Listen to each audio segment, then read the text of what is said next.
At these forthcoming council elections, we're now required to produce some ID in order to vote.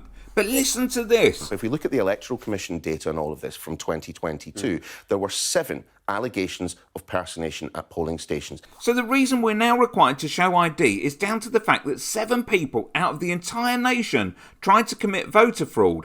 But hang on, it gets worse. And in not one of them was there anywhere close to evidence for them to proceed with it. There haven't even been prosecutions, let alone convictions. So nobody was actually prosecuted. So now we all must remember to take ID, which means some people are going to forget and not come back.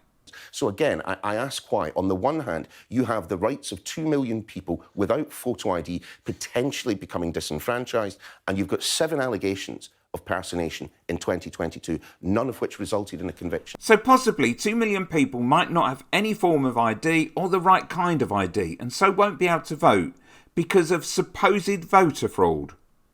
We all know the real reason. It's to disenfranchise younger people from voting because they're less likely to vote Tory. Here it's made even clearer.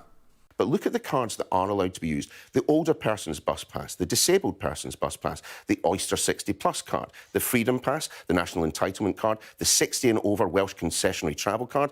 All of these for older people. It does rather beg the question, is part of this not to do with the fact that if you are under the age of 25, you are far more likely to be voting Labour in the next coming election? OK, let's hear from professional weasel Philp MP.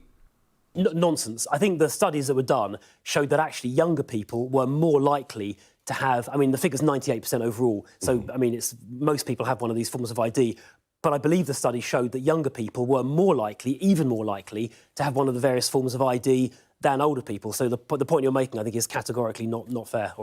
So what do you think about voter ID? Personally, there seems to be very little promotion that tells you you're going to need it. And I think that means there's going to be a significant amount of voters who won't come back if they didn't know to bring proof along with them in the first place. Why are we demanding people show photo ID at polling stations when historically this country has never had a problem with voter impersonation?